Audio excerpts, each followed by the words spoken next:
खरं खरं. Thank you thank you thank you. Hi everyone.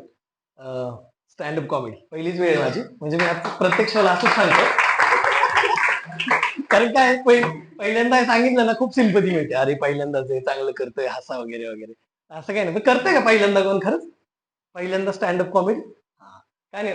आणि बाकीची म्हणजे फाटली तुमची का खरंच पहिल्यांदा आहे? जे ते मिक्सला जायचं नाही कधी, ते लय पकवतात. आणि ना ते एकदम मैताला आल्यासारखे बसतात, ते त्यांचं त्यांचंच ऐकवायला आलेले असतात. स्टँडअपला म्हणजे फर्स्ट टाइमला असं मिक्सला ट्राय करायचं नाही.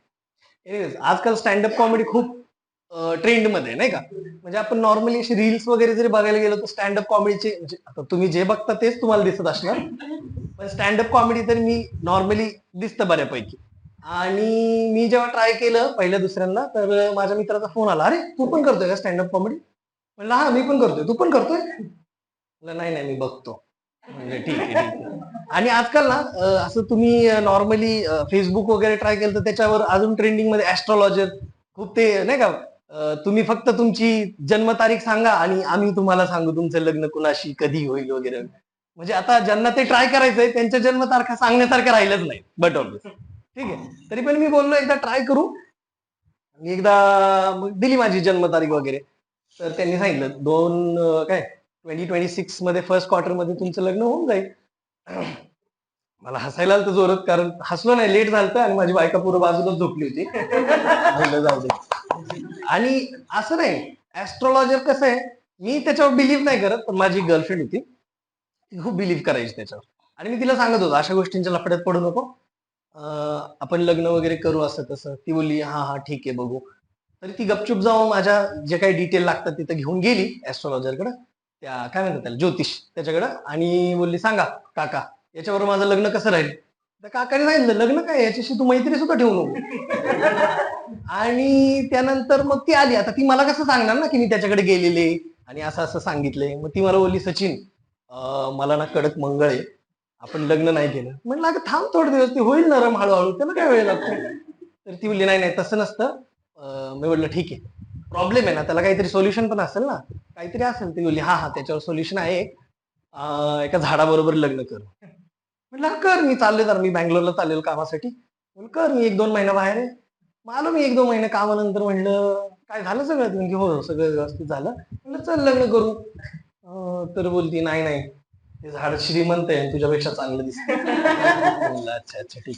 तरी मी आशा सोडली नाही, 1-2-3 वर्षांनी भेटली ती मला. काय त्या झाडाला फळं लागली होती. म्हणलं असं.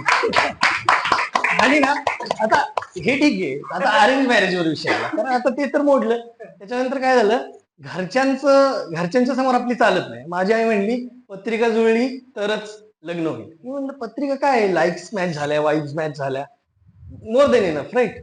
बोलली गप बस, तुला काही कळत नाही.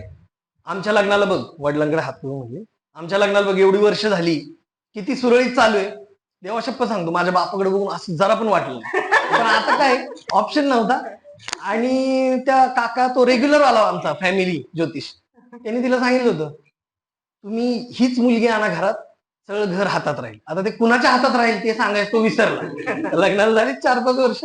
एनिवेज, आणि त्यांनी मला पण सांगितले की सचिन, तू मला माहिती या गोष्टींना तू मानत नाही, पण ही मुलगी तुझ्यासाठी परफेक्ट आहे, सगळं ऐकणार ती तुझी, शी इज अ गुड लिस्नर. आणि माझा अजून विश्वास उडाला, कारण मुलगी आणि गुड लिस्नर काही बरोबर मॅच नाही. झालं माझं लग्न. आणि मग एक दिवस 1-2-3 वर्ष गेली. आता कसं आहे हे ना, ऍस्ट्रॉलॉजर जे ज्योतिष असतात ते तुमची तोंड बघूनच कळतं तुमच्या काय प्रॉब्लेम झाले. जरा श्रीमंत लोक असले त्यांचे असेच कॉमन प्रॉब्लेम असतात, लव्ह अफेअर, फायनान्शियल ग्रोथ, नाही का, अजून असे काय काय. आणि गरीब असले ना मग हेच त्यांचे केस सगळं त्यात, मुतखडा झालाय, मूळव्याध आहे, असले कॉमन प्रॉब्लेम असतात त्यांचे. मग झालं 2-3 वर्ष लग्न झालं. आता माझी बायको पण बिलिव्हर होती ऍस्ट्रॉलॉजी. ठीक आहे, ती गुड लिस्नर होती, मला ऐकून घ्यावं लागत होतं. आणि ती बोलली सचिन चल जायचंय. मग गेलो मी. मग ती आता आता कसं बघून, मी बोललो ना आधी, बघून कळतं यांना काय प्रॉब्लेम आहे. आता माझ्या बायकोला बघून त्याला वाटलं हिला काय प्रॉब्लेम, खाऊन पिऊन टुनटुनी दे, आणि नवरा पण गरीब गायसारखा आलेला आहे हिच्याबरोबर. तर ती स्वतःच बोलली काका, सगळं आहे, सगळं व्यवस्थित चाललंय, मला फक्त जॉब नाही. म्हणलं अगं बाई तू 4 वर्षात 8 वेगळे वेगळे फील्डचे कोर्स केले, माझे पैसे घाल, तुला कसं काय जॉब लागला, कुठेतरी इंटरव्ह्यू जा. तर ती म्हणली गपच नाही थोबड फोडी. मग म्हटलं काका गुड लिस्नरी, तुम्ही बरोबर सांगितलेलं. तर काय नाही, काकाने ना एकदम स्वस्त उपाय सांगितला. तू रात्री 10 वाजता फक्त एका पिंपळाच्या झाडाला पाणी घालायचं आणि मग जॉब वगैरे लागतो. ठीक आहे, आता याच्यात कुठे पैसे जातात कुणाचे. म्हणलं घाल बाई पाणी, आता फक्त एवढंच की एवढं रात्री झाड कुठे शोधायला जायचं पुण्यात आपल्या. तर मी बसलो होतो बाल्कनीत. आता ती पिंपळाची झाड कुठं पण उगतात माहिती नाही. एक बाल्कनीत उगलेलं होतं आमचं झाड. मी बोललो जा ह्याला पाणी घाल, काय नाही होत. तर ती रात्री 10 वाजता पाणी घालायला, ते पाणी दुसऱ्याच्या बाल्कनीत पडत. खालची बाई वळली म्हणजे ए काय ग, तुला काय कामधंदा नाही का एवढं रात्रीची पाणी घालते. मला वाटलं भांडणं होती. माझी बाई खुश झाली, बघ तिला कळलं मला कामधंदा नाही. म्हणजे बरोबर सगळं व्यवस्थित चाललं. आणि लोक ना एवढ्यावर थांबत नाही. लोक जन्म मृत्यूच्या वेळेपर्यंत ते बघतात नाही का, बरोबर आहे वेळेने वगैरे वगैरे. म्हणजे काय झालं, माझ्या शेजारी एक म्हातारी होती 80 वर्षाची, ती मरायला लागलेली. माझा मित्र होता, त्याची आजी होती ती. तर आम्ही बसलोय सगळे, आता ती जाणारच म्हणून. त्यात पण तिचा बाप त्या काकाला फोन करतोय, म्हणतो काका एवढा एवढा वेळ झालाय, आईचा आई सगळं आहे ना व्यवस्थित. त्याची आई आतून म्हणती जाऊ दे ते म्हातारीला, सगळं व्यवस्थित चाललंय. एवढं काय नाही. जन्माच्या वेळेस तर काय माहिती का, माझी बायको डिलिव्हरीसाठी ऍडमिट होती हॉस्पिटलमध्ये. जसं डॉक्टर बाहेर आला ना की 7:15 वगैरे मुलगा झालाय, तर लगेच पप्पांनी फोन केला काकांना. म्हणजे माझ्या पप्पांनी नाही, तिच्या पप्पांनी. माझे पप्पा माझ्या घरचे आलेच नाही, कारण माझं तिसरं पोरग होतं. आणि ते म्हणले सेम सेम प्रोडक्शन बघून आम्हाला काही इंटरेस्ट नाही. आणि त्याच्यानंतर मग ते फोन केला त्यांनी 7:15 असं असं मुलगा झालाय. आणि त्यानंतर ते शांत झाले. मग मी पण सिरियस झालो. म्हटलं काय झालं पप्पा, सगळं ठीक आहे का, टाकायचं परत आत. तर एक एक जोक सांगतो, थोडा घाण आहे पण तुमची तोंड बघून तसंच बरं वाटतं. एक ना एक मुलगी ज्योतिषाकडे जाते बरं का.